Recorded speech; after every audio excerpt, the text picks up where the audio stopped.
En plena capital de Colombia y a comienzo de semana, más de 15 disparos rompieron el silencio y encendieron todas las alarmas entre los venezolanos que creían haber encontrado refugio fuera de su país.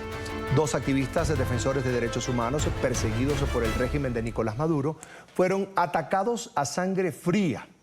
Luis Alejandro Peche y Yendri Velázquez sobrevivieron milagrosamente. Habían escapado de la represión en Venezuela, pero la represión parece que los alcanzó. Hoy el miedo se instala entre los casi 8 millones de venezolanos que huyeron buscando libertad y ahora temen que ni el exilio sea suficiente para esto. Un atentado que no solo hiere a dos hombres, sino que sacude a toda una diáspora. Y mientras Bogotá aún intenta asimilar esto, lo ocurrido, surge un nuevo episodio que profundiza la preocupación tan solo 2 días después del ataque que ya les hablaba Ana Karina García, directora de la Fundación Juntos Se Puede, denunció un nuevo hecho de hostigamiento en la capital colombiana y advirtió sobre posibles amenazas contra su equipo y contra su familia.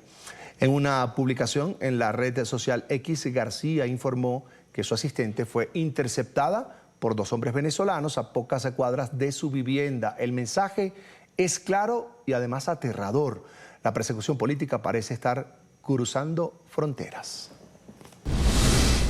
Denuncio que mi asistente acaba de ser interceptada a 2 cuadras de su casa en Bogotá por 2 hombres venezolanos quienes le preguntaron si trabajaba conmigo y en la Fundación Juntos Se Puede, a lo cual ella responde que sí e inmediatamente los sujetos le quitan el celular de forma violenta. Ella se encuentra bien. Además, una camioneta con placas venezolanas ha estado vigilando la fundación y en horas de la mañana en las inmediaciones de mi casa. Alerto a la Defensoría, a Gustavo Petro, a la Cancillería y solicito protección para mi equipo de trabajo, mi familia y mi persona. Precisamente nos acompaña a esta hora Ana Karina García, es la directora de la Fundación Juntos Se Puede, está en pantalla. Ana, buena tarde, bienvenida a NTN 24. Hola Carlos, gracias por estar pendiente de lo que está ocurriendo y gracias a la audiencia que nos ve el día de hoy. Es nuestro trabajo, nuestro deber, Ana, y lo vamos a seguir haciendo. ¿Podrías contarnos qué ocurrió exactamente con tu asistente y cómo te enteras de lo que pasa? Mira, el día de ayer, como a las 5:50 de la tarde, ella estaba caminando de su casa al gimnasio, como lo hacen miles de personas en un país donde creen que están libres, seguros y en democracia. Y cuando iba caminando 2 hombres con acento venezolano la interceptaron, le preguntaron si ella trabajaba en la Fundación Juntos Se Puede, a lo cual ella respondió que sí, porque esto es algo que ocurre recurrentemente en las calles de Bogotá, de venezolanos que se acercan para entender cómo acceder a los servicios, cómo llegar a la sede de la Fundación.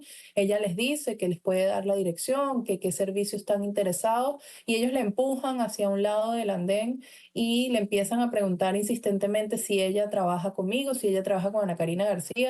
Ella no responde, pero estas 2 personas empiezan a ponerse mucho más agresivos y ella termina respondiendo que sí, e inmediatamente la acorralan hacia una esquina. Esto fue en la 163 con séptima, y le dicen que le entregue el celular, la jalan por un brazo, le sacan el celular, le dicen que se lo entregue y le piden que le ponga la clave al celular.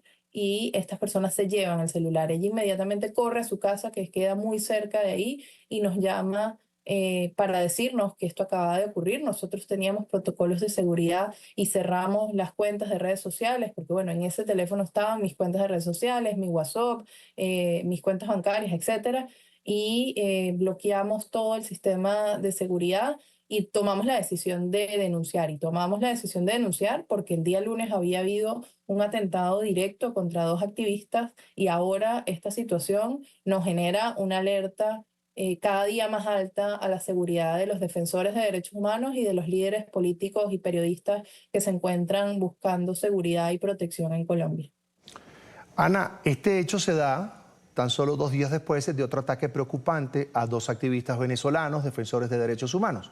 ¿Crees que haya alguna conexión directa entre ambos eventos?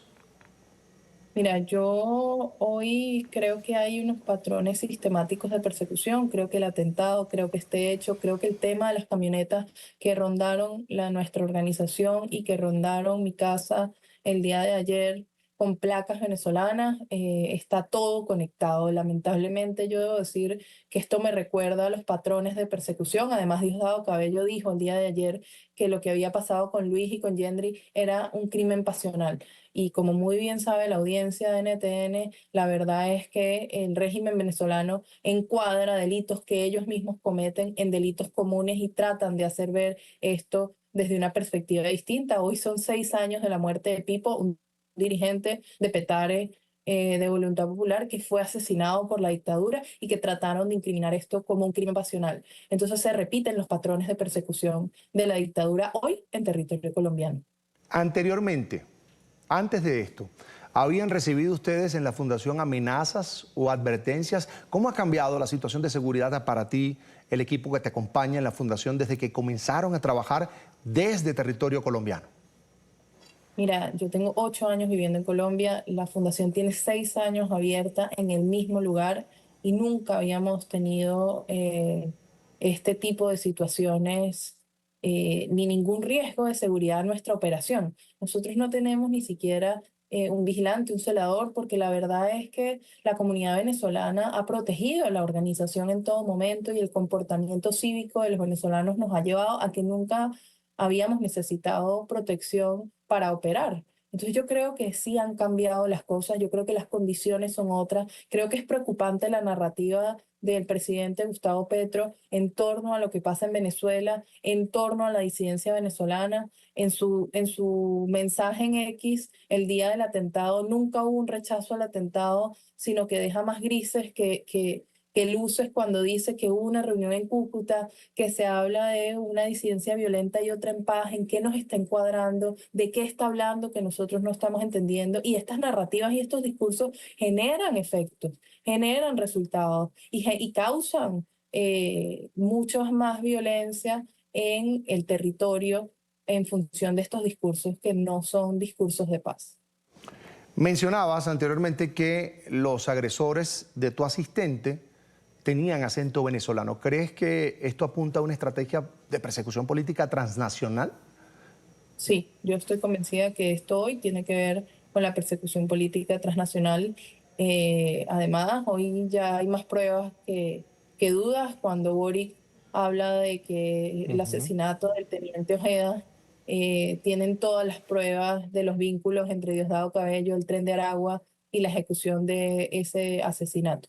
Entonces, yo creo que ya no podemos subestimar esto, creo que hay que generar alertas y creo que la comunidad internacional no puede quedarse callada ni ser cómplice de esta persecución transnacional. Los venezolanos hoy no estamos seguros en ningún lado.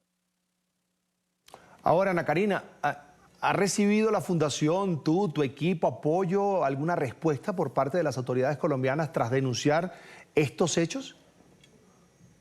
Mira, hemos recibido apoyo de la Alcaldía de Bogotá. Yo debo decir que la Alcaldía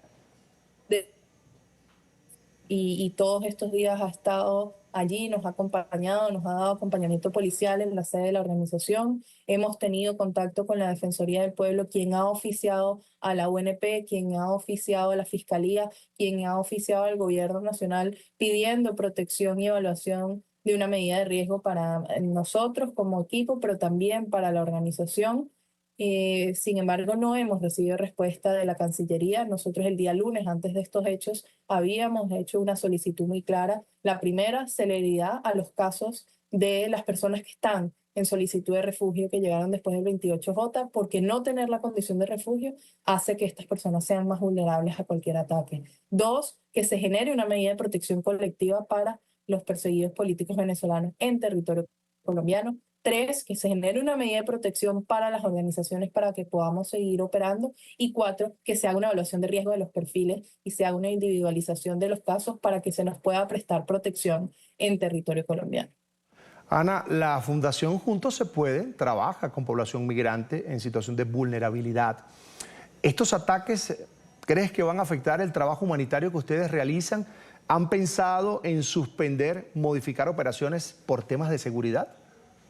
Mira, evidentemente hoy hay un riesgo más alto, pero nosotros como equipo de la organización decidimos seguir operando. De hecho, el día martes abrimos con total normalidad, el día de hoy abrimos con total normalidad. Estamos cambiando los protocolos de acceso, probablemente haya que cambiar los métodos en que las personas llegan a la fundación, a lo mejor con unos protocolos más altos de seguridad, pero nosotros nos negamos a tener que cerrar y cesar operaciones porque nosotros atendemos mujeres embarazadas, atendemos niños en desnutrición, o sea, atendemos una población que necesita un proceso de seguimiento y que cerrar operaciones afecta vidas. Entonces nosotros hemos decidido, por lo menos mientras se nos permita la seguridad, permanecer abiertos con acompañamiento de la policía, con acompañamiento de la alcaldía y esperemos que haya una respuesta de la Unidad Nacional de Protección para que contemos con ellos para poder seguir operando sin ninguna alteración para los migrantes, refugiados y colombianos, porque nosotros también atendemos a colombianos que hacen vida en los mismos territorios que los venezolanos. Ana, tu mensaje, por supuesto, para la comunidad internacional, especialmente para organizaciones defensoras de derechos humanos frente a este tipo de hostigamientos que tienen motivaciones políticas, porque hacías además referencia a lo que denunció y declaró el presidente de Chile, Gabriel Boric, sobre el tema del teniente Ojeda, venezolano opositor, que fue asesinado por encargo político por el régimen de Venezuela en territorio chileno. Mira, mi mensaje para las organizaciones internacionales, sobre todo aquellas que defienden derechos humanos, es que no podemos esperar a que sigan sucediendo hechos graves de violencia contra los perseguidos, los refugiados en otros países. Hay que generar alertas tempranas, hay que elevar las medidas de protección. Yo creo que la Comisión Interamericana de Derechos Humanos debe generar medidas de protección para estos defensores en los distintos países y prevenir y no lamentar. No solo tenemos el caso de Ojeda, yo quiero también recalcar que en Costa Rica asesinaron a un dirigente opositor nicaragüense, entraron a su casa y lo acribillaron a tiros. Es decir, una persona que era refugiada en Costa Rica, una persona que era refugiada en Chile y ahora dos venezolanos que están en condición de solicitud de refugio fueron atentados contra su vida en Bogotá. Es decir, para mí hay un patrón y así debe ser reconocido no solo por las instancias nacionales, sino también por las instancias internacionales. Ana Karina García es la directora de la Fundación Juntos Se Puede. Le quiero agradecer por haber compartido su testimonio, su análisis sobre este hecho, la denuncia que hace, por supuesto, del hostigamiento político que están sufriendo dirigentes políticos, activistas de derechos humanos, activistas defensores de los derechos de los venezolanos en el exilio por parte, aparentemente, del régimen de Nicolás Maduro. Ana, como siempre, un gusto, cuídate mucho, fuerte abrazo y seguimos en contacto. Un abrazo, Carlos, y a toda la audiencia. Hasta pronto.